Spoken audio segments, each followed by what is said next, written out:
كمال سلاها مع الجزائريين في اللايف مباشرة. تابعوا معايا الفيديو الإخوان نسمعوا اش كيقولوا. مالي كانت كارثية يعرفوا هنا الدين أيا رمك خماج أو اللي تكبرون عندنا أهاليهم كيف ما عندهمش أهاليهم كيفاش ما عندهمش أهاليهم هذا حنا أهاليهم حنا مواليهم وكاينين اللي فعلا يتامى كاينين اللي باباه ويماه معروفين ولكن يتامى. اشنو قال اخي؟ شنو قال؟ بوه ويمنا معروف امه موجود ويتيم. الحمد لله اللي الحدود مغلوقه، لولا الحدود مغلقه لكانت القناطير المغربيه فسدت كلها. والله كرهها تلقاها ولات خرده، لان كيجي الربان يهز يقولوا له سير طفي العافيه في الجزائر، كيجي مسكين يجلس كيبغي يمشي ينعس يقولوا له فقره ولات عاوتاني شعلت السير. غادي يجي كرهها فسدت غا في الطريق اخايا. توقع عندنا حنا يجريو عليهم كاملين يقولوا كلهم كذابين ما كيطفيو والو. كرة فسدت غير مشينا شي ونشعل فيهم بالعافيه وحنا نمشيو نطفيو. لا هو على كل حال هو تبون رفض، لان تبون باغي يشوي ذاك الشعب. تبون باغي ما باغيش القناطير، ما عنده ما يدير بها. القناطير المغربيه حاليا اين توجد؟ القناطير حاليا ديال المغاربه راه هي كاينه في البرتغال. البرتغال تقدمت بطلب المغرب باش يعاون بالقناطير، وفعلا صيفط لهم القناطير. تبون تيقول لهم لا، شركه القناطير غادي نطيحوها ونطيحوا ليها الاسهم ديالها باش بسطل والقنب البلادير هذيك كطيح الضلاديل هذيك ديال الضاله. اما عن الجزائر هل هي مسلمه؟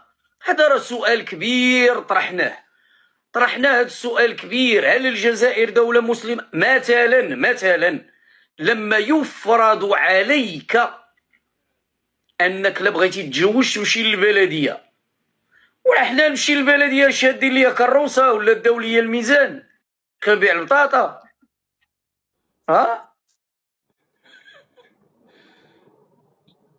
كيفاش نمشي للبلدية؟ انا باغي نتزوج تصيفطني للبلدية، علاش غنمشي للبلدية؟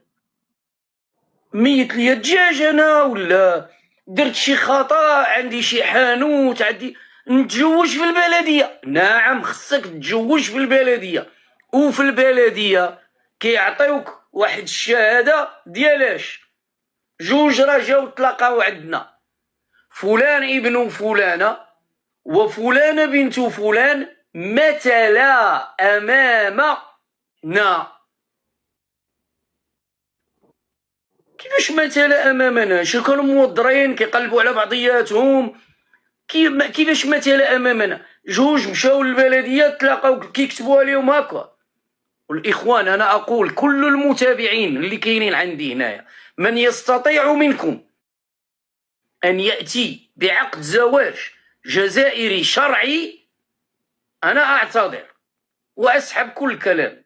اللي يقدر يدخل ويجيب لنا نسخه، ادخل اونلاين تقلب على عقد زواج مغربي غتلقاه في جوجل. ادخل دير في جوجل عقد زواج مغربي غتلقاه، تونسي غتلقاه، كلهم غتلقى فيهم بسم الله الرحمن الرحيم، الصلاة والسلام على سيد المرسلين على سنة الله ورسوله، عقد قيران فلانة بنت فلان وفلان بن فلانة، وحضر الشهود فلان وفلان ورسوله، وبصداق قدره كذا مقدمه كذا ومؤخره كذا.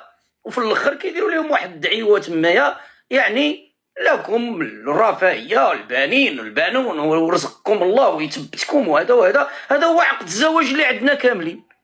هذا ملي كتمشي تتزوج هذه هي النسخه اللي كيعطيوك كديرها في جيبك وكتقول الله يسخر لينا والله يجعلنا يعني ممن يعطيهم ربي الزريعه الحسنه. هاكا فين ما مشيتي لتونس تلقاه، مشيتي لليبيا تلقاه، مشيتي لمصر تلقاه، مشيتي للخليج كامل تلقاه، الا الجزائر الا الدوله المسلمه التي بجوارنا. هذه دوله الجزائر لا يوجد فيها. شنو كيديروا؟ كتمشي للبلديه كيقول لك مثل امامنا فلان وفلان وعلى شريعه، هاكا كيكتبها لك، تزوج على شريعه، نقطه رجع سطر، شريعه من؟ الا لقيتو شي حاجه من غير هذا الكلام اللي كيقول لكم هذا العبد المذنب اتوني بها واسحب كلامي. عاد باش ملي كيجوجوك في البلديه عاد باش كتمشي تقلب على شي شيخ يبخ عليك.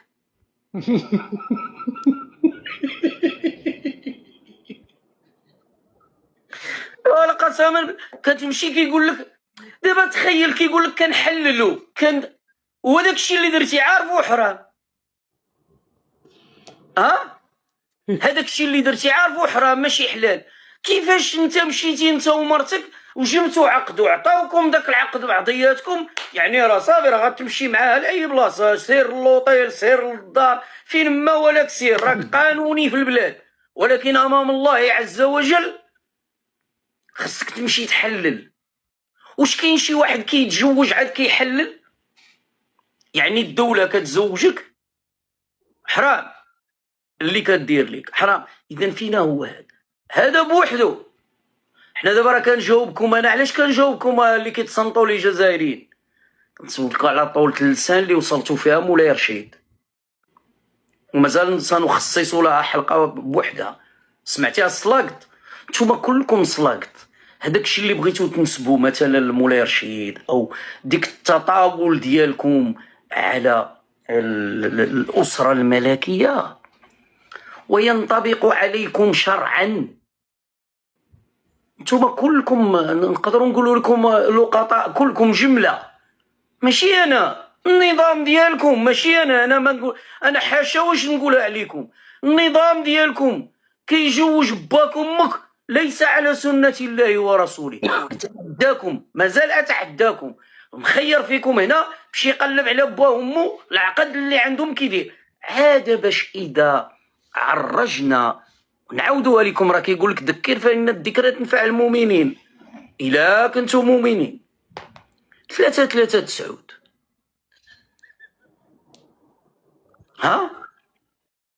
339 كيفاش قوالبها؟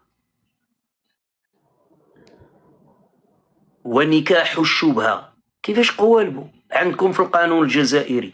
الاخوان اللي كيسمعونا واللي اول مره غادي يسمعونا، نكاح الشبهه في الجزائر يقول ان رجل دخل الى البيت فواقع امه او عمته او خالته او جارته، ومع الصباح تبين له ان راه ماشي مرته. هذا ما كيعنق ما كيبوس ما كيشم ما كيشوف، ما عنده ضو ما عنده حتى حاجه، كيدخل كيشي طورورو علي لقاها قدامه. المهم اكرمكم الله، ما فهمتش كيفاش هذا القانون الذي تم تنزيله عند الجزائريين للاسف الشديد. والله الراجل الدار ديالو وينعس ويفيق ويعرف القرار ماشي مرته، كيمشي وكتوقع الواقعه وكيوقع القاضي فيها، فالقاضي يحيلها على انها نكاح شبهه. ونكاح الشبهه، اسمع الطامه الكبرى، ونكاح الشبهه يثبت به النسب. هذا حمل امه ويثبت بها النسب، حمل ختو يثبت بها النسب. هما خصها غير كيكون الحمل ويكون الولد يثبت به النسب. هذا لا يكفي، انت اللي جبتيها الطرح. هل هم مسلمين؟ الولاده في قانون مدونات الاحوال الشخصيه ديالهم في قانون الاسره. عندما تذهب كيقولوا عليها العازبه، العازبه منين؟ من ودنها. المهم ما عليناش، هي حامله وذهبت لتضع حملها، ما عندهاش الراجل وما عندهاش عقد الزواج. يمنع منعا كليا على الطبيب او الممرض او الممرضه ان يطلب حتى البطاقه الشخصيه ديالها، وقد يعاقب اذا خالف هذا القانون. بحال الدجاجه تدخل تبيض عندهم تزيد بحالها ويقلبوا على من يقرق على ذاك الدجاج. المهم توضع حملها داتو هو هذاك خلاتو كيديه تبون تيحرقوه في شي بلاصه ولا شي حاجه. وانا غادي نرجع على هذيك البلاصه اللي ذكرتي، انا سجلتها ديال ديال غياب السلامه فيها.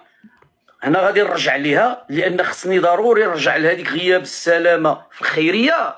هي راه ماشي خيريه في الاصل، هي ماشي خيريه.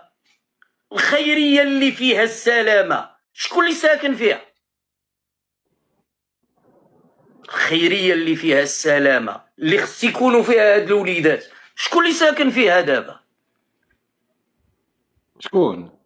ريافه، دوك الانفصاليين ديال الريف. ويلي قسما بالله العلي العظيم، هذيك هي اللي هي خيريه اوفيسيال.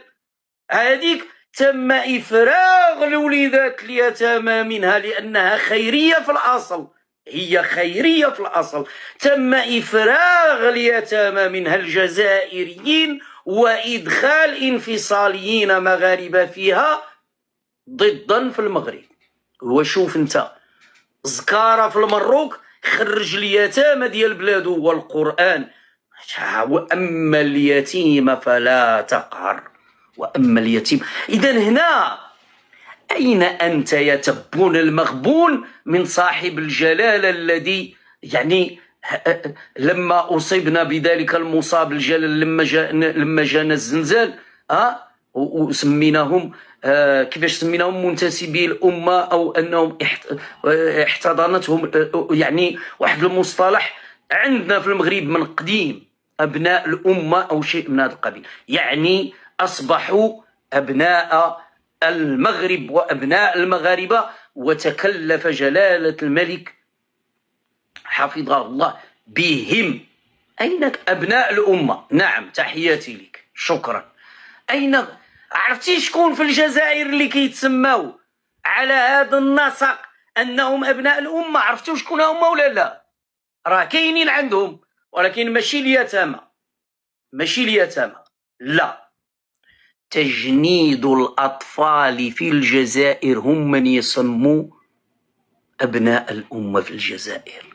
دوك اللي كيدفعوا ولادهم من 9 سنين، هي عندنا المقاطع في الجزائر يتم التجنيد حتى الأطفال، ولاد 6 سنين، ولاد 8 سنين، ولاد 10 سنين، ولاد مكفول الأمة.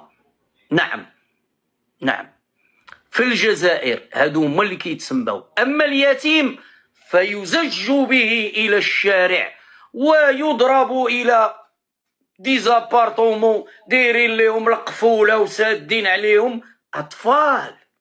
أطفال تشعل العافية عندنا أكثر من شحال من طفل اللي مشى. كيفاش هذوك الأطفال ما تنقدوش؟ كيفاش؟ ولكن إلا رجعتوا المكتب اللي تعطى الحزب الريفي الموحد فهو عبارة عن خيرية طرد منها أبناء الجزائر وأعطيت إلى انفصاليين مغاربة. هذاك الشيء علاش رجعوا القضية واش هما مسلبين من 339. 339 شنو هي؟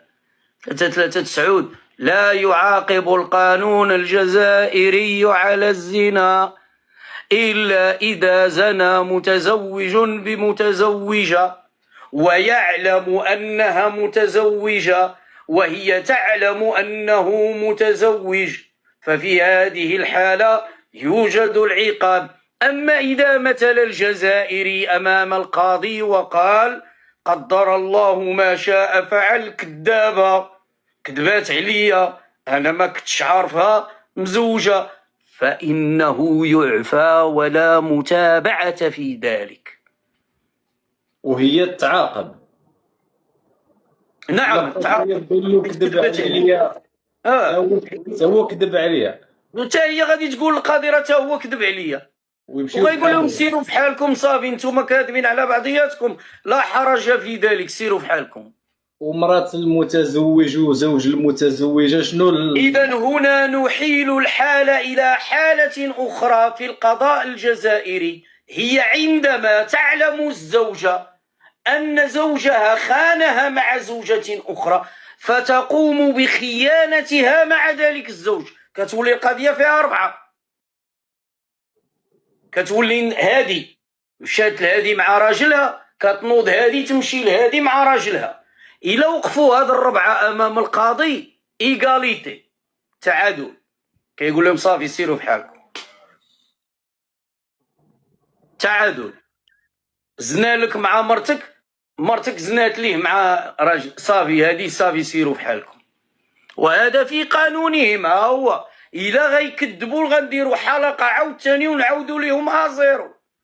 كذلك هل هي دولة مسلمة التي تبيح؟ وهذا قانون 339 اللي بغا يدخل ليها الإخوان ويشرحوا ويدخل يشوفوا، غادي تكتب القانون 339 قانون العقوبات الجزائري رقم 339. إلا لقيتي فيه بأن العازب مرأة كانت أو رجل يعاقب، أجي لعندي ونعيد النظر فيه. القانون يقول متزوج بمتزوجة، هذا هو قانون الزنا عندهم. أما القانون 443 فهو يخصص في جميع الدول العربية على أنه ما يسمى بالإخلال بالحياء في الأماكن العامة.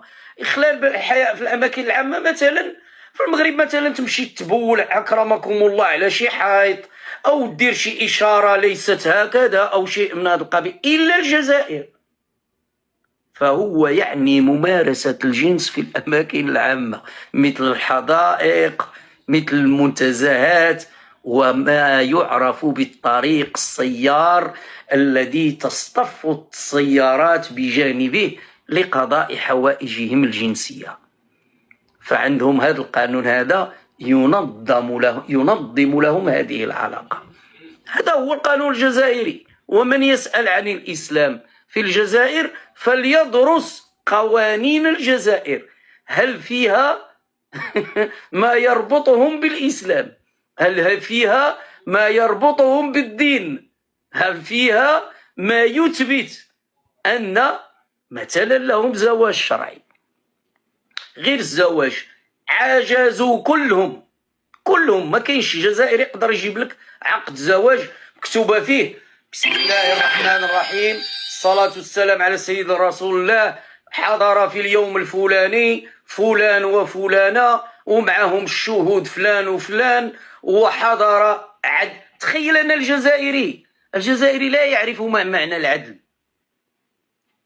ليس هناك عدل في الجزائر. أنا عندما نتكلم عن العدل، عندما أقول ليس في الجزائر عدل، ماشي العدل بمعنى العدل.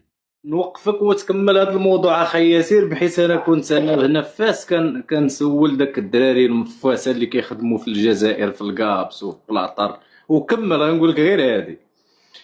كيعاودي واحد المغربي كان تما، قال لك اسيدي كان واحد صاحبو ساكن مع بوه بغى يتزوج بنت جيرانهم، مشى لعند بوه قال له بغيت الوالد نتزوج بنت الجار تاعنا الفوق. قال له ما تديهاش. قال له علاش؟ قال له ولدي هذيك امها كانت معايا في علاقه ما عرفتهاش شكون اختك. الدري بعد منها قالها لذاك الفاسي. جا داك الفاسي قال له شوف فلانه راه من تحت منكم تا هي مزيانه. قال له ابا نشوفوا فلانه راه تا هي مزيانه. قال له ما تديهاش. قال له علاش؟ قال له ولدي نفس المشكل مع جارتكم الفوقانيه راه تا هي ما نعرف تكون اختك. ايوا المهم اللي قال له في داك الدار ماشي اختو، كيقول له ما تديهاش. الدري هز داكشي ومشى قالوا لمو. هادشي كيعاودوا لي الفاسي جالس انا وياه في القهوه. قالوا لمو، منين قال لها امي راه اش قلت لبا فلانه وفلانه وفلانه وفلانه؟ قال لي لا. قلت له علاش؟ قال لها راه قلت له شوف ولدي سير دير اللي عجباتك، حيت هو في الاصل راه ماشي بواك. دابا انا فهمت وقال لك مجوجين يا ياسر. كيفاش دابا انا عاد فهمت هذا القانون ديال 339 يعني حتى الاخرين عاوتاني يمشيو يديروا الفيلم. راه ماشي غير قانون 339. دابا هما مساخيط الوالدين اش داكم المولاي رشيد؟ ثم شداكم غادا عاودوا نقلبوا لكم المسار من الاول عاوتاني تسحبونا نسينا. تتخيل حنا في المغرب مثلا دوك الاحياء الشعبيه، مثلا حنا تربينا كتجي ديك الدقه الجاره شويه الملح عادي دنيانيه، شويه الملح شويه الزيت تيجي الوالد او تتجي الوالده او تيجي الوالد ما كاينش باش نشريو هادي شويه التومه شويه هذا عادي دايره عواشر بيناتنا. يعني كنعرفوها في واحد الاطار احياء الشعبيه داك التكافل الاجتماعي وعاديه. تخيل في الجزائر عندهم نفس الشيء ولكن ماشي في الملح وفي الزيت ولا في الخبز ولا في لا. كتقدر تدق الجاره على جارتها تقول لها اعطيني راجلك حتى الغدا. وما يسمى في قانونهم بالمساعدة على إنجاب طفل وعادية ماشي مشكل. غادي تسل فيها راجلك حتى الغدا، غادي يدوز عندها الليلة وغدا تردو لك. كتجي كتدق عليك كتقول لك ها هو عداك يدخل شي بلاصة أخرى ولا شي كتردو ليها. كتكون هذه في الحالة أن هذيك اللي تسلفات الراجل عندهم مشكلة الإنجاب، أنهم استعصى عليهم الأمر في الإنجاب. فهنا حتى القانون لا حرج عليهم في ذلك. الدنيا هانية. عندنا الموسيقى وقيلا شي واحد دارها لنا هنايا تمشي. فكتسمى نعم ما كاينش نو. انا هذه مدونه الاحوال الشخصيه عندهم في قانون الاسره دخلوا ليه، دخلوا راه غتشوفوا الكوارث، غتشوفوا الكوارث. حنا ما كنبغيوش هادشي كندوزو نمر عليه ولكن ملي كيتجاوزوا السلاقطه ديالهم، ملي كيتجاوزوا هاد السلاقطه ديالهم بزاف يعني ضروري تجاوبهم، ضروري توريهم. وكلمة السلقوط، عرفتوا كلمة السلقوط المعنى ديالها ولا لا؟ السلقوط منين جات كلمة السلقوط؟ راه جات من عند هذوك اللي ضربوا عندهم شحال من عام، راه من عندهم جات هاد السمية هادي ديال السلقوط. السلقوط كانوا كيستعملوها الفرنساويين.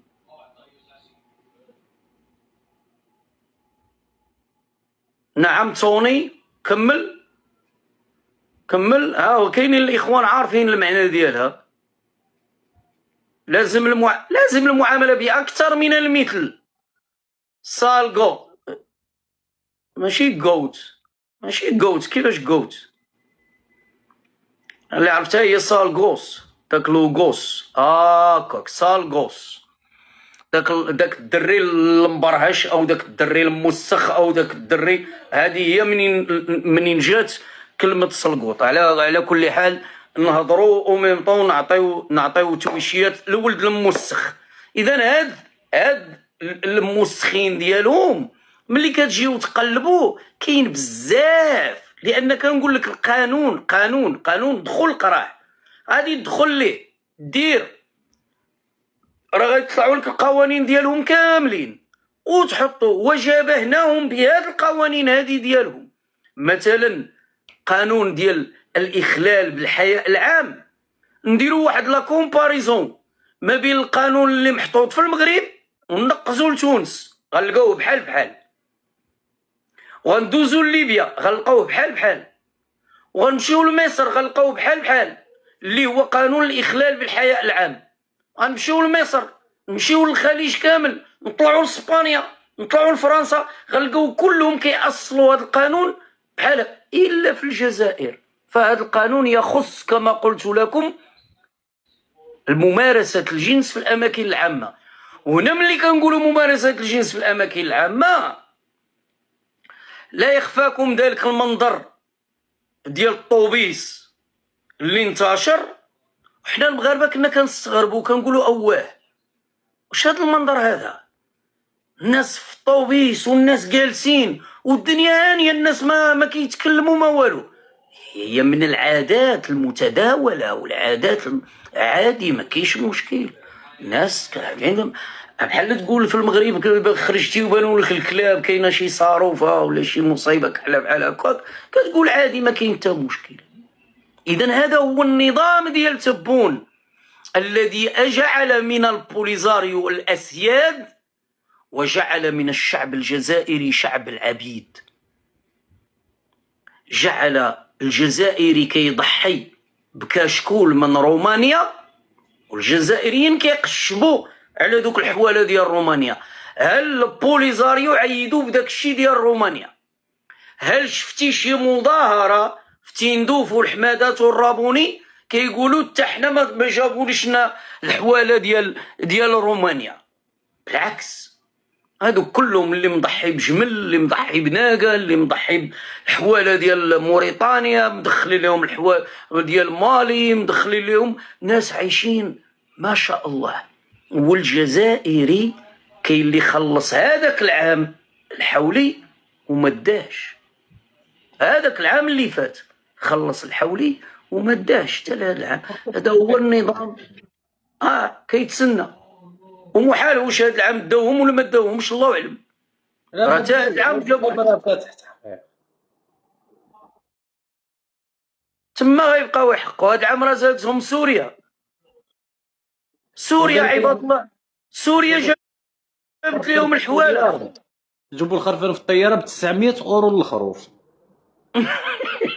راسك يا عزيز. والمواطن الجزائري منحة السفر قال لهم عبد المجيد تبون خصكم بطاقه بنكيه تاخذوها عن طريق البنك ويكون عندكم حساب بالعمله الصعبه. راه بحال جابوهم في الطياره ديال البهايم، واقيلا قطعوا ليهم بلايص.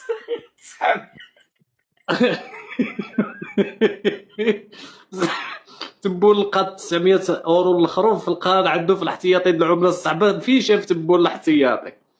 غداك المؤسسه الماليه ديال CNNC هي اللي قالت له راه عندك 35 مليار ديال الدولار، وهو يفتح التحقيق قالوا له طاح علينا الخروف ب 900 اورو الخروف في الطياره. لقى راسو جايب مليون خروف وحسب 900 اورو على مليون خروف. لقى مشات يعني مليون اورو باش جاب مليون اورو.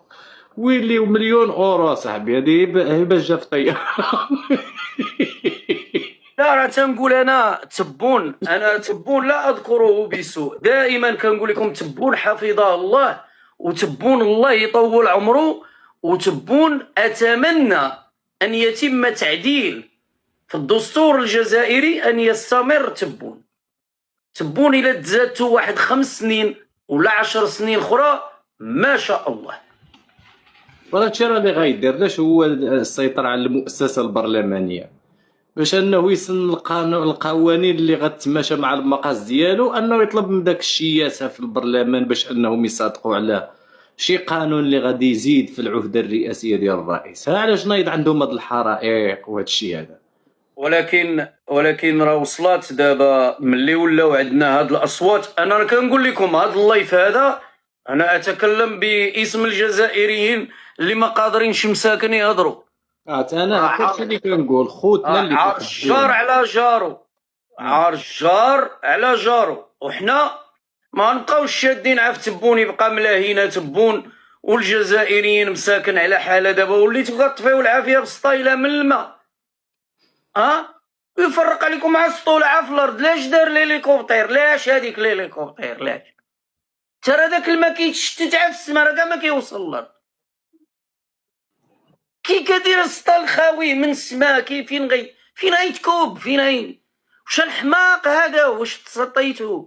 واش هبلتو؟ زعما راه الكنادير هذا راه سطال يطير. هذا سطال يطير. كاين الكنادير وكاين سطال يطير. يعني باغي تنافس انت الكنادير والسطل وقنبه. ولكن انما الاعمال بالنيات، قولك في هذا الحديث صحيح. واخا يكون نوح عليه السلام يطفي العافيه ما يطفيهاش بهذه الطريقه. هذا النبي يا ربي تسمح لي. وإلا كانت لوز غطفات النار على سيدنا ابراهيم السطل ما يطفيش النار على الجزائريين. نصلحوا كل شيء صحافي في الجزائر. انا اتضامن مع هاد الصرخه هادي ديال هاد الشاب هذا.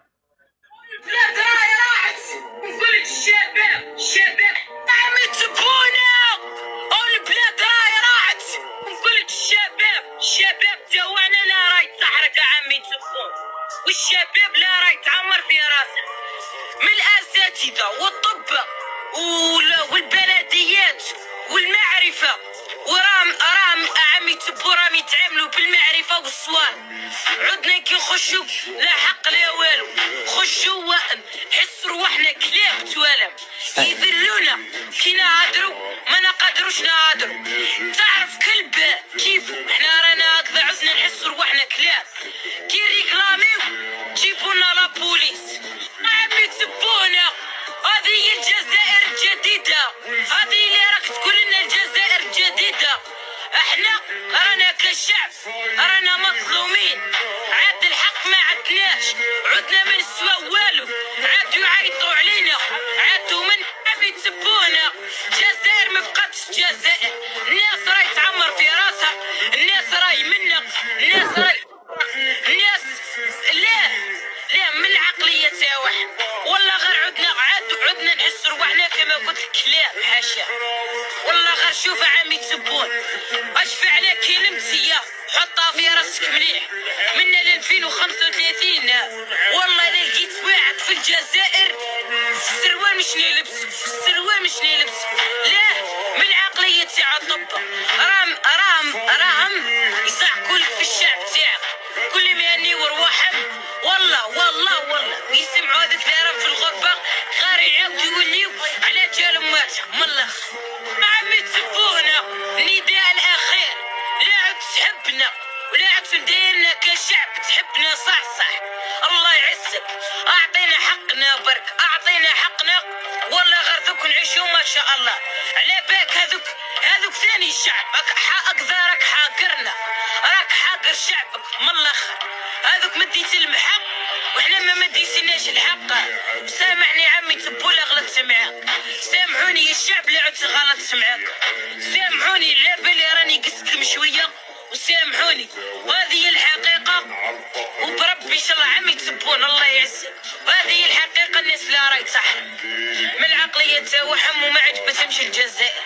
الاخر يتخنزر في الاخر، الشعب عيان. راحت يا عمي تسبون، راحت عمي تسبونا. عرفتي ديك الصرخه ديالو في الاول، عرفتي كي دار؟ راحت. نقول لك الشباب تاعو هذا راه خاصكم ديروه، هذا خاصكم تزوروه. هاد الدري عندكم تحرقوه، قلت زوروه. قلت لكم زوروه. انا راه بغيت نوصلها الكلام ديالو. عندك غدا نسمعوا امو بو امو، عندك غدا نسمعوا امو بو امو، عندك غدا نسمعوا امو بو امو، عندك غدا نسمعوا امو بو امو. جيتوه هزيتوه مرابعه. هادي راه صرخه ديال واحد الطفل انا وصلتها بحكم ان بونيف مسكين قال لك راه الدوله. ولكن راه واحد الدوله هادي راه غا بيناتنا، راه ما بقيتي تعرف الراجل من المراه، ما بقيتش عارف. انا قسما بالله العلي العظيم، والله العلي العظيم، ولا توقف قدامك. انا وقفات مراه بالحجاب ديالها نصحابها راجل، اقسم بالله العلي العظيم. هذا اللي كيسولك على الاسلام وعلى الدين. دخلنا عليكم بالله، هذا دابا راجل ولا مراه؟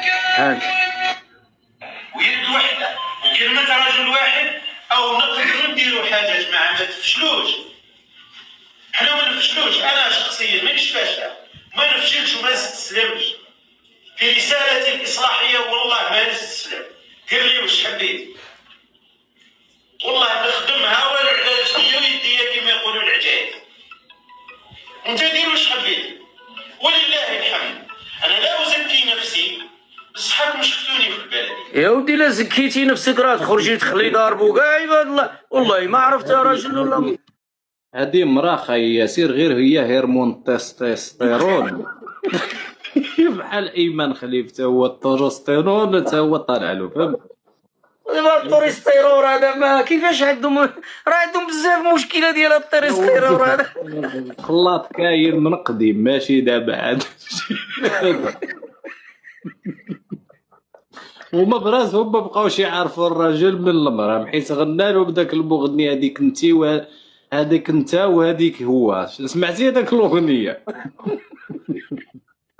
التستورون راه خارج على الجزائريين مساكن، وكاع اللي تبعو اللي كيمولوه ويتبعوا الحمله ديالو كلهم مساكن عندهم هذا الهرمون هذا طالع ولا عندهم مشكل في هذا الهرمون.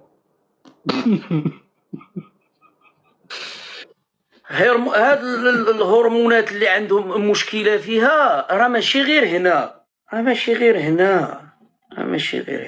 بلاتي نسمعوه. الاطفال العائلات تعزي فيهم يا عبد المجيد تبون، لماذا هم اصلا في دار الطفوله المسعفه مع انها بدايه اصلا الترحم اللي كان في الندوه الصحفيه مع المستشار الالماني كانت كارثيه. يعرفون يا رمك بلاتي نعاودوها. العائلات تعزي فيهم يا عبد المجيد تبون، لماذا هم اصلا عمرك شي مواتير تبل على تليفونه. في دار الطفوله المسعفه مع انها بدايه اصلا الترحم اللي كان في الندوه الصحفيه مع المستشار الالماني كانت كارثيه. يعرفون خماش الالماني كانت كارثيه. يعرفون يا رمك خماش يتكبرون. عندنا اهاليهم كيف ما عندهمش اهاليهم؟ كيفاش ما عندهمش اهاليهم؟ هذا احنا اهاليهم احنا مواليهم.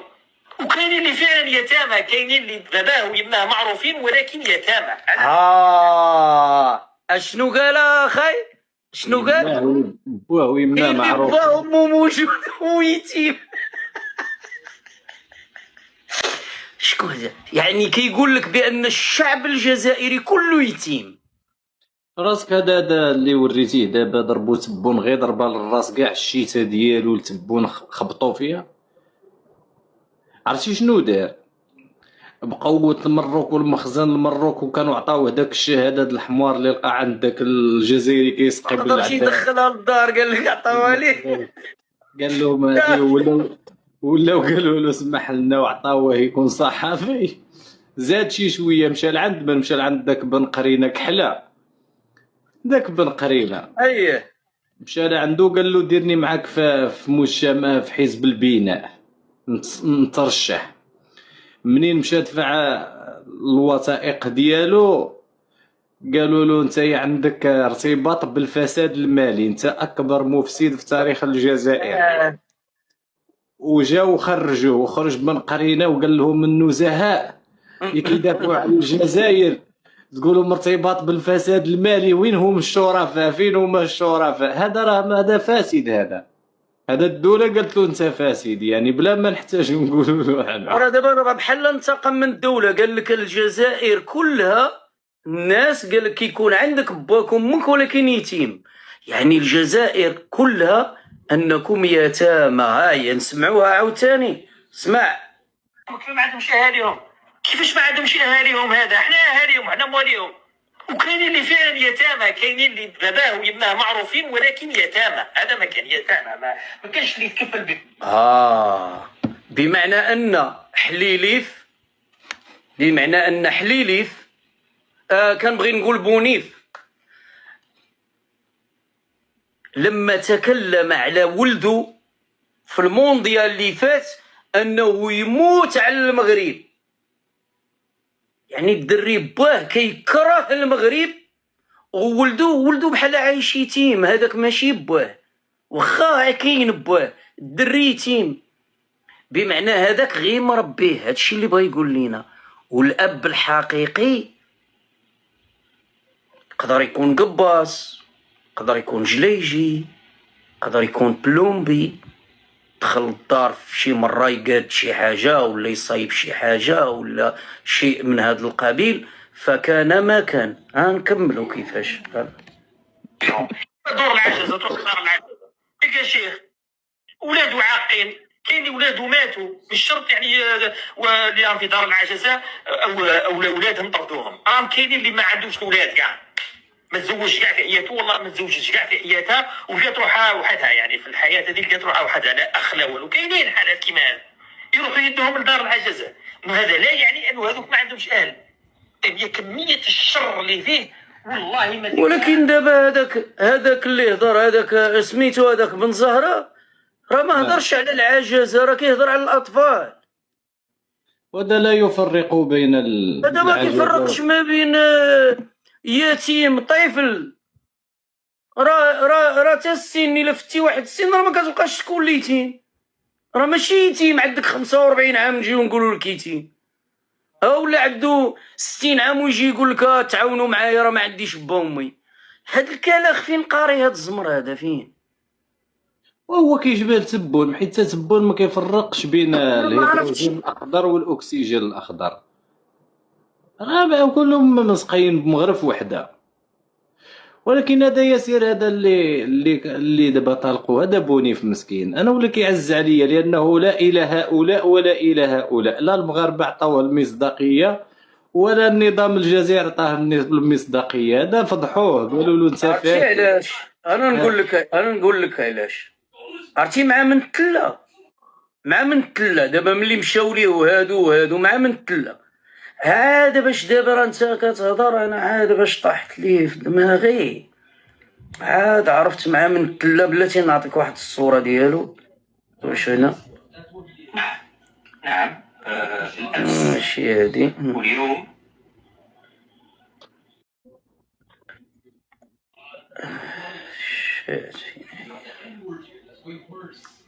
عندنا صورة كتبين مع من تلا هاد خينا هذا.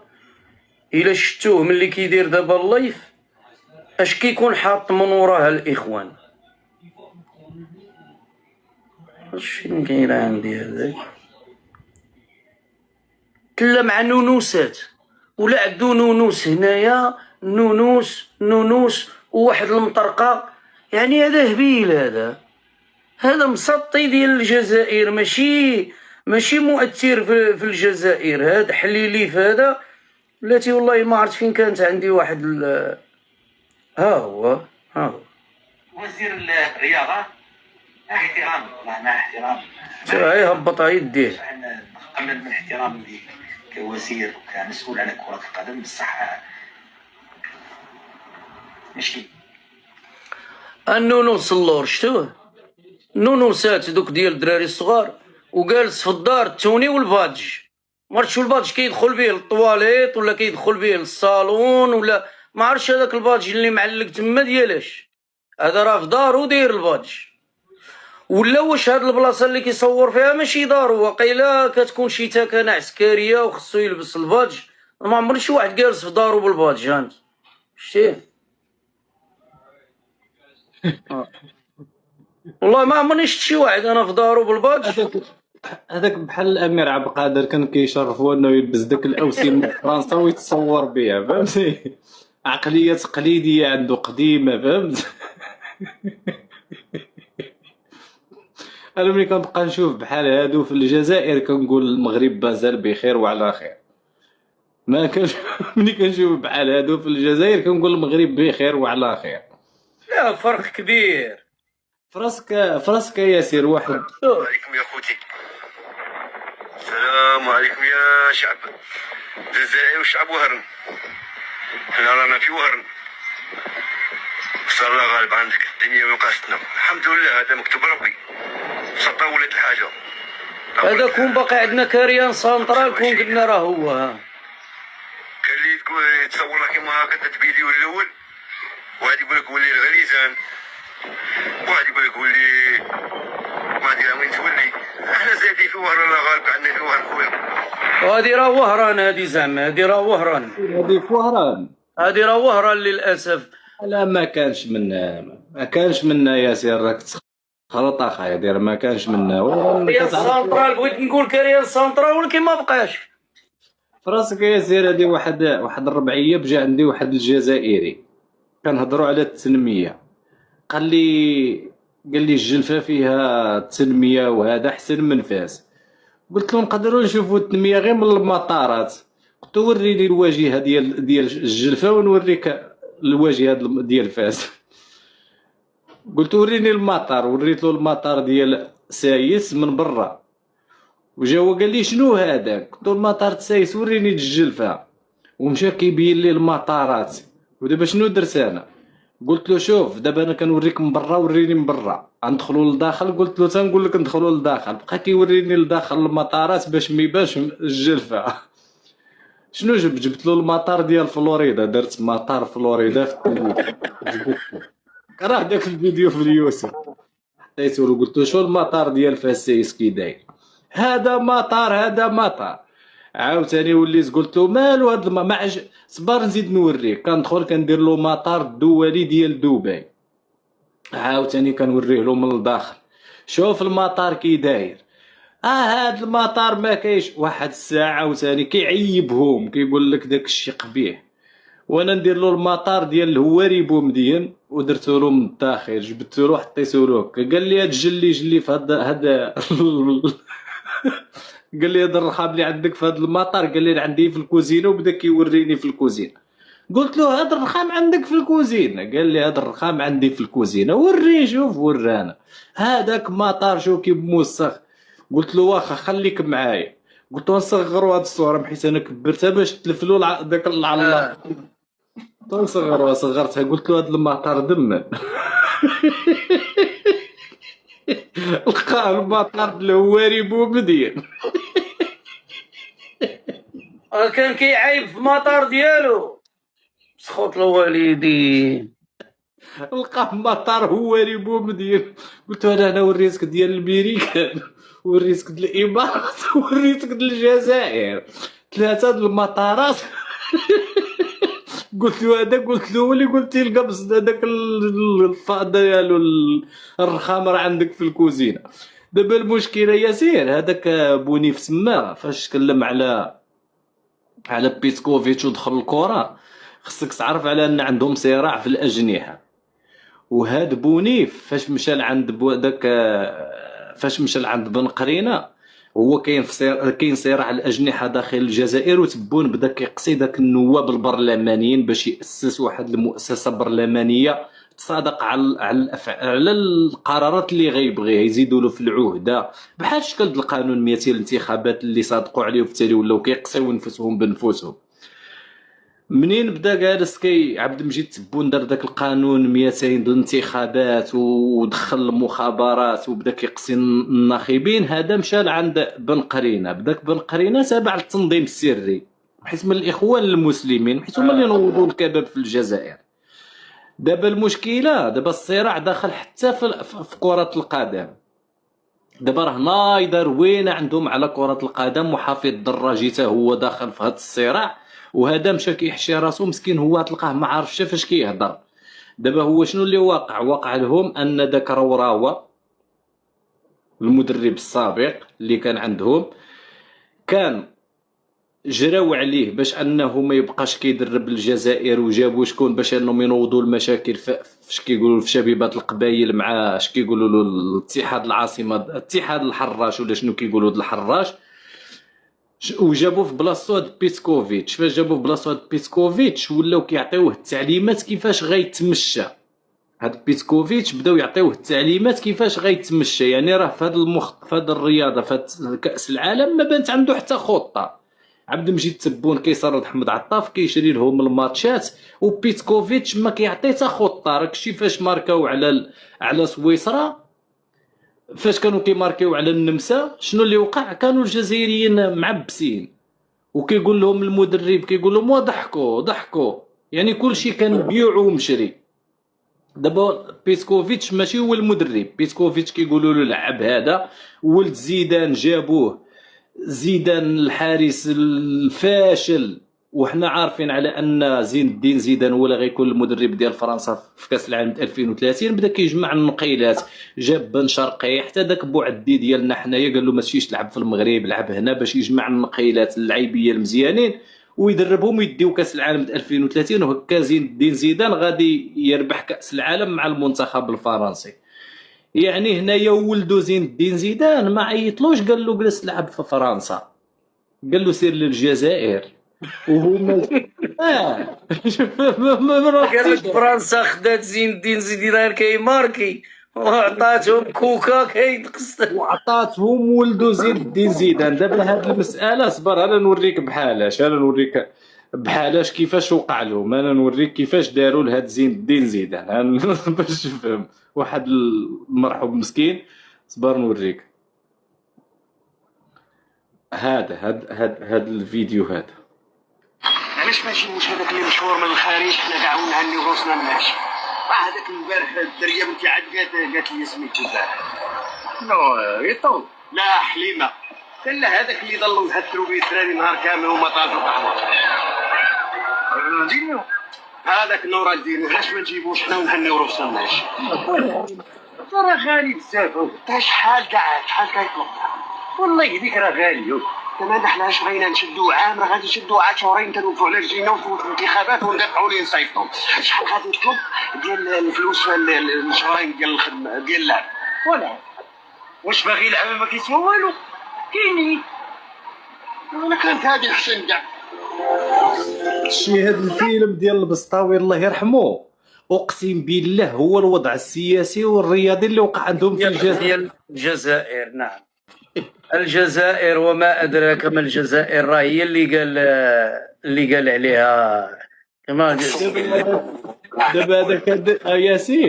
دابا هذاك ياسير هذا راس الفراكه اللي درتيه ديال بونيف هذاك بغى يهضر في الكره. وانا نقولها لكم هنا يا ياسير انا ما كنفهمش في الكره بزاف.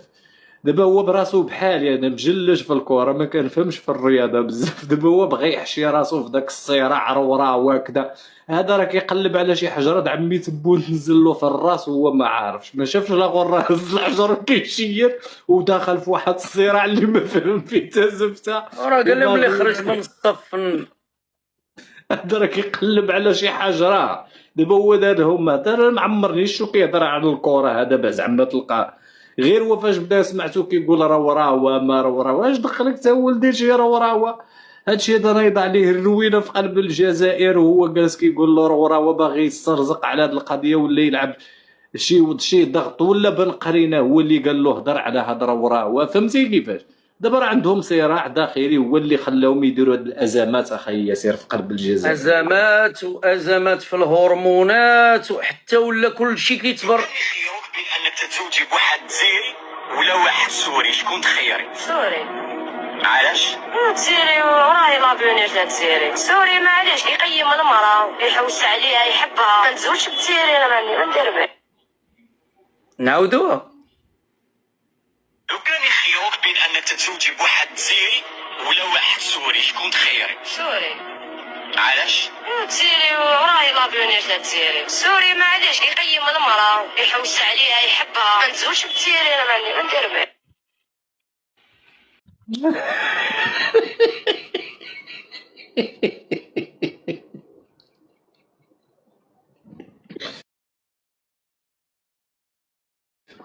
مشكلة صاحبي. تريجا جاي انت كتهضر على امير من الامراء ديالو كاع ما تلفت لجد بوكم الكلب كاع ما كيحسش بيكم واش كاينين في الجوار كاع. هذا كنسميوه الامير الصامت. هذا كاع ما اخر من واحد غادي تتكلموا نطول ديك الغاليه اللي فيكم. انا تنهضر غير من هنا ومن هنا. باقي ما خصصتش لايف مزيان اللي غادي يكون الجواب ب3 سعود غتكون كبيره في واحد اللايف. هذيك 3 سعود هي باش كنضرب لكم الطر مره ملي كتخرجوا على الخط وملي كتجاوزوا. دابا ياسير واحد العنوان حطوا لك هنا شنو قريتي فيه شنو فهمتي منه؟ دعوات الى غرس ثقافه ترشيد استهلاك الطاقه عبر حملات وطنيه. ودو ياك الطاقه عندهم الشيطه. قال لك تبون راه كيشيط عندهم الفائض بغا يدوزو كاع لاوروبا. ولكن شنو هنايا غرس ثقافه. دابا عيش في الظلام ونقص الضوء ولا الثقافه.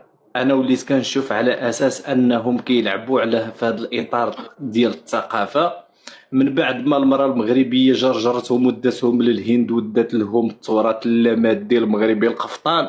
قالوا واش غنديروا ارا نبدلوه بواحد الثقافه اخرى اللي هي ترشيد غرس ثقافه ترشيد استهلاك الطاقه.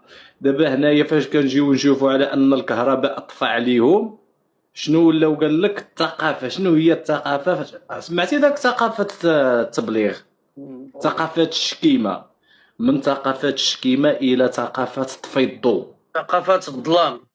ثقافة الظلام. دابا لو الجزائري لا بغى يكون وطني، انا بالنسبة لي انا راني مع النظام الجزائري، انا في هذه معاهم. الجزائريين الوطنيين بغيتي تكون وطني اطفي الكليماتيزور، خلي فيك الصهد ياكل ونقص الضوء باش تكون وطني. ولكن المشكل فين كاين يا ياسر؟ نقولوا هاد الجزائريين ما بغاوش يتبعوا هاد الثقافة ديال طفي الضوء، يعني غيكونوا خائنين للوطن. وشنو غيوقع؟ غيطفيو عليه.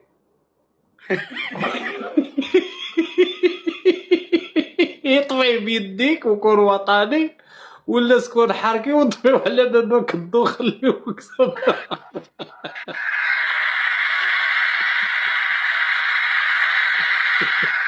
راه ماشي دابا كاين عكس، هو راه حيت الظلام الضوء ما كاينش.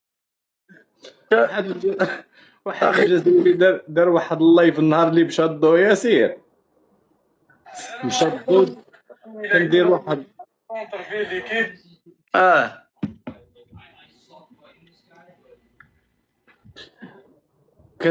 كندير واحد الضو ومشى عليه اللايف. شوف كيف بقات شادها الكاميرا داير.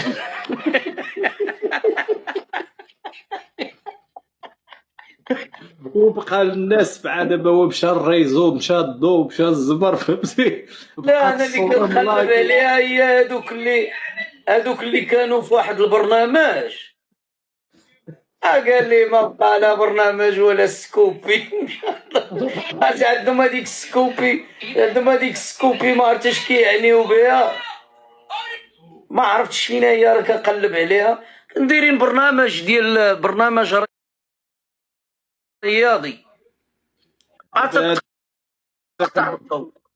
دابا هذاك البرنامج فوقاش جا النهار اللي خسر المنتخب. دابا هما كانوا غيجيو باش غيروجوا شي شويه. فاش بدات داك المشاكل في الجزائر بغاو يجبدوا المساله ديال المنتخب المغربي. فرنسا كانت النهار اللي خسرت فرنسا، باش بداوها تشوف البرنامج من الاول على ان فرنسا ماشي منتخب قوي، وعلى ان اسبانيا اللي المنتخب المغربي هزمها في 2022 استطاعت انها تهزم فرنسا وبانت حدا ضعيفه، وغيقارنوا بين المنتخب المغربي وبين الاداء الاسباني مع فرنسا، ويقول لك الماتش مبيوع.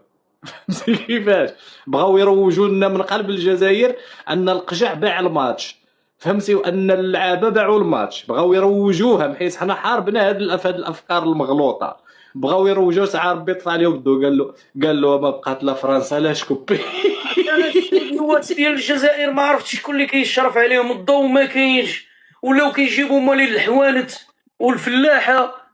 شوف يعني على المباشر انت تثبت للمواطن الجزائري انه اليوم واش حاطين فوق الطبله في الاستوديو؟ شو علاش جبتوا الحاجه؟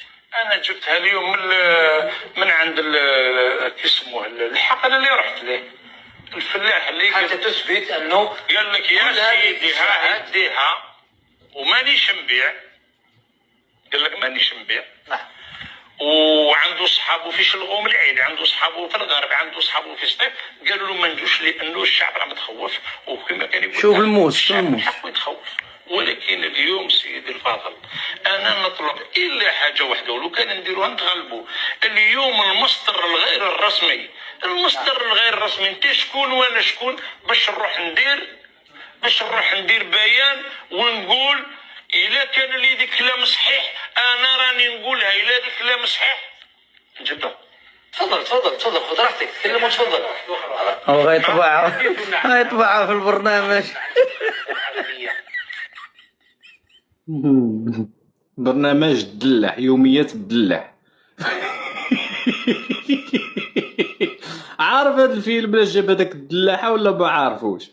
حيت قالوا له الدلاح مسموم ولا ما عرفتش داكشي. هذا واحد المواطن كيبيع الدلاح بالتقسيط، فهمتي؟ ديطاي جاب الدلاح اللي كيطبعها فاسده، شحابو الدلاح اللي طبعوها فاسده. شنو دار؟ خرج بواحد الفيديو في مواقع التواصل الاجتماعي، قال له ما خاوتنا الجزائريين راه الدلاح فاسد. راه داروا له واحد الماده الدلاح كله فاسد وكيطبع وكيوريهم الدلاح فاسد. دابا هادو اسواق الجمله اللي مسيطر عليه الكبرانات، الناس ولاو كيسمعوا الدلاح كيقتل مابقاوش كيشريوه، يعني غتبقى لهم السلعه في راسهم بحال نظام الطيبات. جابوها للتلفازه قال لهم ديو دلاح القناه نظام الطيبات اللي خرج داك الدكتور قال لهم الدجاج ماشي حلال، وبقى الدجاج يدير في المغرب 6 دراهم، وقال لهم المغرب ديروا لي نظام الطيبات، وبقى كلشي ياكل الدجاج وكلشي ما كياكلوش الا المغرب. دابا راه ولا يطلع شويه. دابا دا شنو قال لهم؟ قال لهم ان الدلاح راه هو فاسد. شنو داروا؟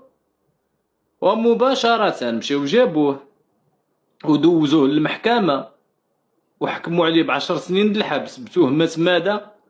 نشر المعلومات الزائفه. دابا هو في هاد نشر المعلومات الزائفه مباشره ياسير كنخرجوا هذاك البرنامج ديالهم من بعد ما طفى عليهم الضوء، قال لهم على ان الطاس حيد، قال له خبر عاجل. الطاس في القناه الرسميه، الطاس حيدوا الكاس للمروك ودات السينغال الكاس، وخرج البيان ديال الطاس كيقول لهم ما تبقاوش تسمعوا لهاد الاخبار الزائفه، واللي بغى يعرف المجريات ديال هاد التحقيق يتبع الصفحه الرسميه ديال الطاس.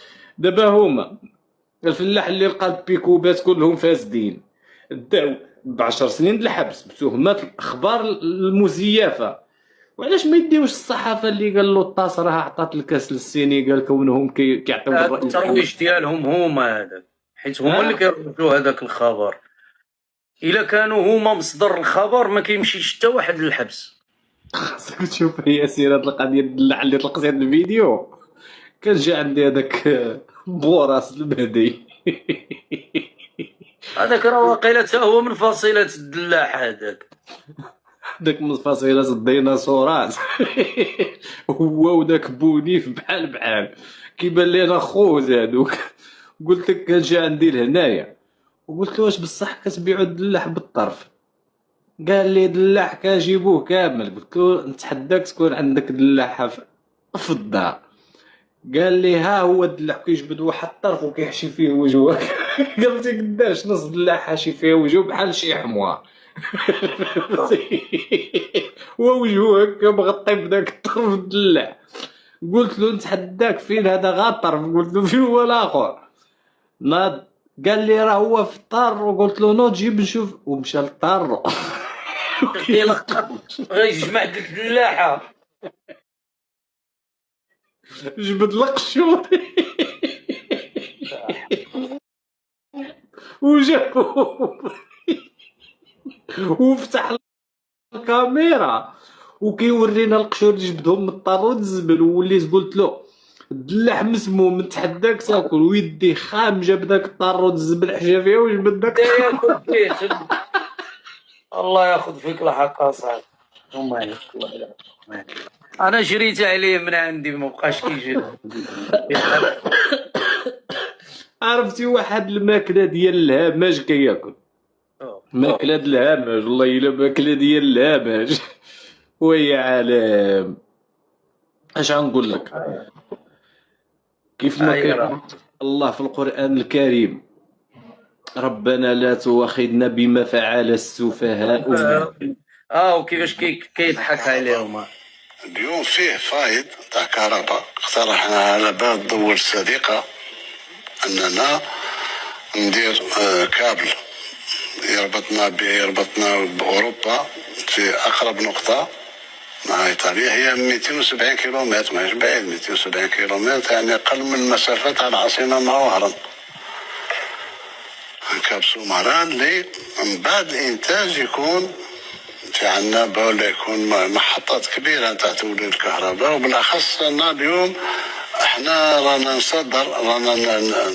نصنع تاوديش من توليد، راه ولا عندك الإيجاد ديال الكهرباء ماشي التوليد ديال الكهرباء. دابا فهمتي هاد الخطاب هذا علاش ولا كيتكلم مؤخرا على الكهرباء؟ لان فرنسا دارت معنا اتفاقيه ديال الربط الكهربائي بين المغرب وبين فرنسا. يقول لهم راه انا ممكن نعطيكم كابل غادي نربطوا.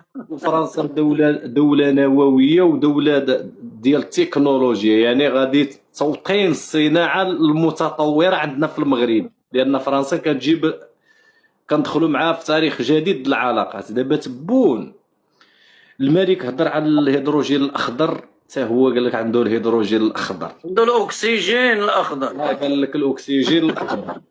هضرنا على الربط الكهربائي، حتى هو ولا عنده الكهرباء. هضرنا على انبوب الغاز نيجيريا المغرب، الانبوب الافريقي حتى هو ولا عنده الانبوب الغاز الجزائري النيجيري.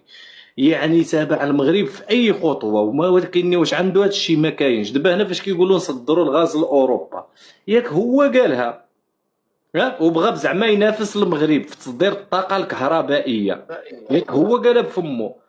مشى لالمانيا تفضوا.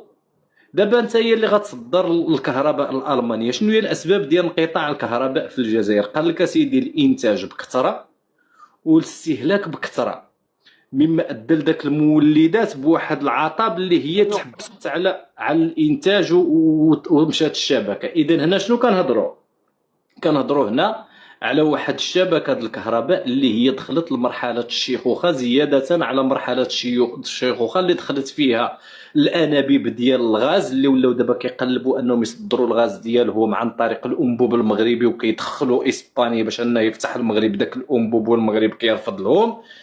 زيادة على هذا النظام الشيوخ اللي كيحكموهم في قلب هذا النظام، يعني هاد الاسلاك دخلوا لمرحله الشيخوخه، وهو كيتكلم الربط الكهربائي، نسرد الكهرباء لاوروبا. ايوا دابا انت غير في الجزائر، الشعب الجزائري نقولوا استهلك بواحد الكثره، وهاد المولدات ولدوا الكهرباء بواحد الكثره. خص يكون واحد المخزن اللي غيخزن لك الكهرباء تما.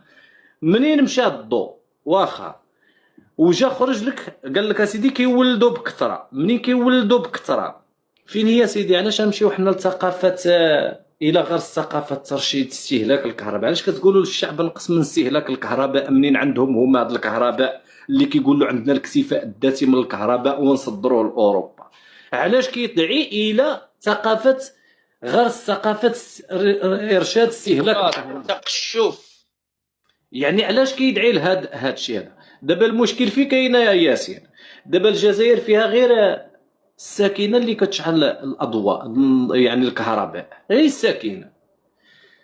ايوا تخيل اخي ياسير دابا المستثمر اللي غادي يفكر يجي يدير واحد الاستثمار، ولا نقولوا الدوله اللي غادي تجي تربط معاهم علاقات وتجيب لك مثلا بحال فرنسا جابت لك تما كاين نظام ديال الانظمه ديال هبوط الطائرات صافره، مصنع صافران، ولا تجي شي شركه دير لك تما كاين المصنع ديال الرونو، ولا تجيب لك المصنع ديال الاودي، ولا يعني تخيل غيتمو داخلين عندك انت المصانع اللي هي كتصنع وكتستهلك الكهرباء بواحد بواحد الوتيره كبيره. يعني غادي تقول لهم انتم خصكم تتبعوا معنا ثقافه. دابا اي واحد غيبغي يجي يدير مشروع صناعي في قلب الجزائر، اول حاجه غنفكر فيه هو الكهرباء هذا اللي كيتقطع، وهاد المولدات اللي ولات كتطفي الكهرباء.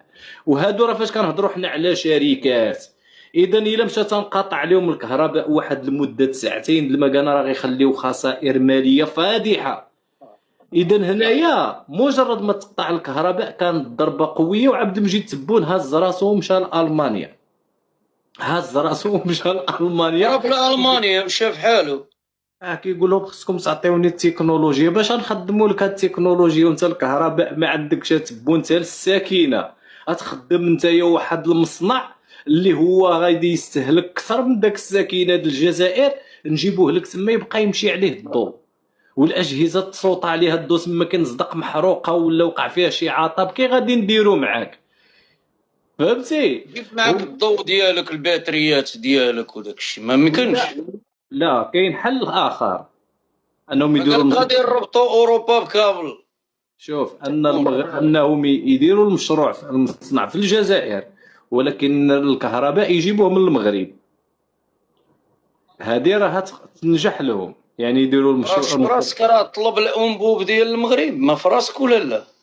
الانبوب اللي كيدوز على الاراضي المغربيه راه طلبوا يستعملوه عاوتاني ديال الغاز. وي قلت لك انا دابا راه صيفطوا اسبانيا باش توسط لهم، قال لهم المغرب ما يبغيش. دابا انت ذكرتي المشاريع وتشوف هذا المشروع اش طرا ليه ها هو. خلطي شو معنا السلام عليكم. شوفوا يعني 2026 مثلا معنا انقطاع تاع الالكتريسيتي والكهرباء، يعني شوف خسائر، شوف معمر قيمة 3 ملايين ل 4. شوف ها بدا كلش يا خوتي، شكون يعوض لي ضرب؟ شكون يعوض لي خوتي؟ معليش نقولوا احنا بلاد راه كلام ولا وصل للسبيطارات، واللي في عنده اللحم واللي عنده والله ما تربحكم وكيلكم ربي ان شاء الله. يعني دمرت شي ولادك، شكون يعوض لينا قيمة 4 ملايين هذو ولا كيفاه؟ او دابا راكين شكون يعوض لينا لاقيم دوك كلش طافي تريسي من 10 تاع الليل للسبعة تاع الصباح بات تلقوا التريسيتي. ما بقاش مشكل تمسخروا بيناه.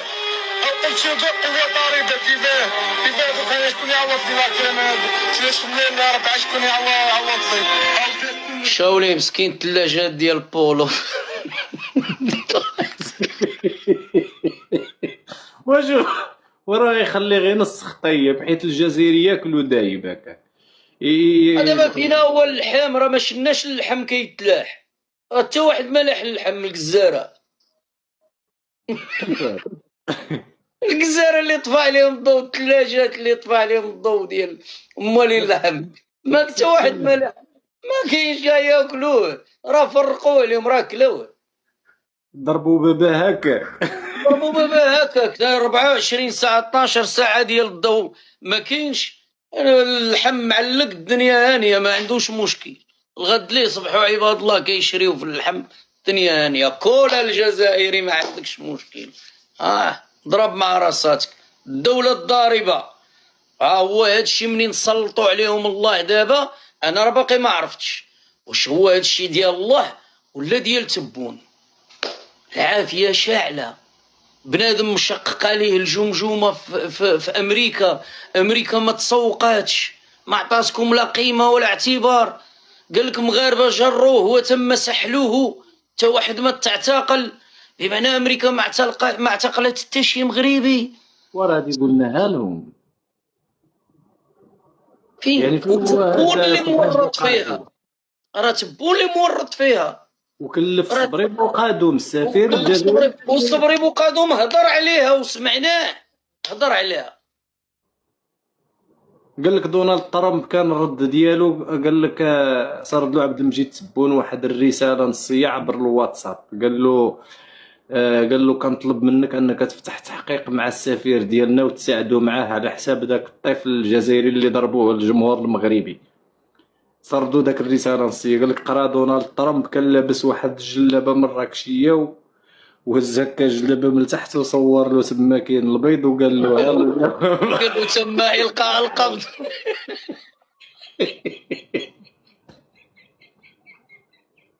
قال له تعاونوا معك تما راس راه تبون كيضرب في قطاع الصحه الامريكي كامل. شتي تبون ولا هذاك القنصو او السفير وكيضرب في قطاع الصحه امريكا. كيفاش بنادم عنده ارتجاج في المخ كاين في التيران كيشجع؟ شكون هذا المستشفى اللي عطاتو الرليس؟ شكون هذا المستشفى اللي عطاتو السماح بالخروج؟ ما خلينا من المغرب.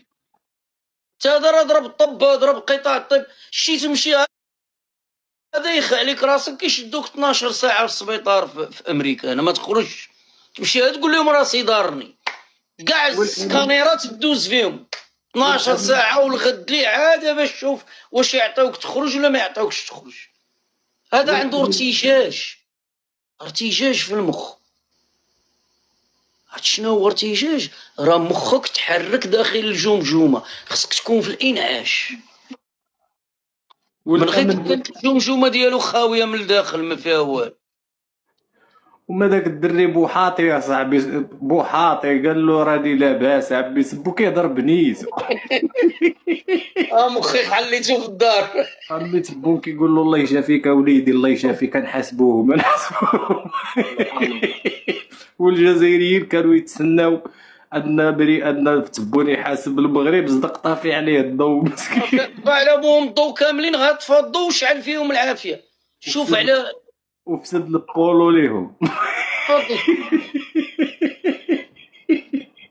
وعاد قضية الخيرية، أنا كنتمنى الجميع يبحث على أن الخيرية راه تم طرد وليدات الخيرية ودخل لها الانفصاليين الريافة. وإن لم يكن في كاينه داك الخيريه من مدينه واش كاينه واقيلا في وهران ولا في العاصمة بالضبط؟ كان مكتب الاتصال عندهم في وهران. هات ما غادي تكون تمايا، راه غدير غير المقر ديال الحزب الموحد الريفي في الجزائر، غيعطيك فاش من مدينة. هيا نديرو هذا في المحمدية دابا راه في المحمدية. بلاتي نديرو مقر الحزب الموحد الريفي في الجزائر. دوك ماشي ريافة ليلى، دوك خوانا هادوك، واش هادوك ريافة؟ احنا قلنا هما كيقولوا الحزب الموحد الريفي يدعون انهم الحزب الوطني الريفي، فلا كاين في الجزائر العاصمة. شوف هادوك خوانا باش نقولها لكم، هادوك خوانا. ما بقاتش داك القضيه، داك الحزازات بقى بين فاسي وبين ريفي وبين حياني وبين شرقي. تلقى داك حنا كلنا مغاربه. كون كيف ما كانت العرقيه ديالك، اي واحد غادي يخرج الولاء على الوطن فهو خائن، يكون كيف ما كان نوعه. يعني باش داك الحزازه خصها تزول. لحق ما نحدو من الحدة الكلام. خائن تخون الثوابت الوطنية، خائن. وكون كيف ما كان نوعك وعلى في خيلك ركبو وسير للجزائر وسير حتى للميريكان. خائن بالنسبة لنا أي واحد يخرج على الثوابت الوطنية، الوحدة الترابية والقيادة الملكية والدين الإسلامي ما يجي يضرب فيه، فهذا خائن للوطن. كون كيف ما كنتي. لان النهار اللي كانوا كيقاوموا على هذا الوطن اخي ياسر، ما قاوموش غير واحد الفئات وفئات، ما قاوموش. كل واحد راه دار داك الشيء اللي عليه خصو يدار. لذلك الاجداد ديالنا ما داروش هذا الشيء. محمد بن عبد الكريم الخطابي كان بطل مغوار، قاوم من اجل المغرب وبغى يوحد المغرب، وما بغاو يخونوه وبغاو يردوه انفصالي، وما بغاو ما خلاو ما يديروا. لذلك اي واحد غادي يجي يقول لك انا ريفي ولا انا مرحبا. كل واحد يفتخر بالهويه ديالو والعرقيه ديالو، ما عندناش مشكل. ولكن باش تكون العرقيه والهويه كأداة للمساومه على الوطنيه، فهذا ماشي معيار. تخون ثوابت فانت خائن، وانا نخون ثوابت فانا خائن. ثابت من ثوابت هذه الدوله فانا خائن. الملك محمد السادس خط احمر مقدس وطني، التراب المغربي خط احمر، والوحده الترابيه المغربيه والحدود الحقه، ماشي تا مساله الصحراء المغربيه، الحدود الحقه ولا ياسر؟ نعم. الصحراء الشرقيه فانت خائن، تمس دين الدوله فهذا خائن.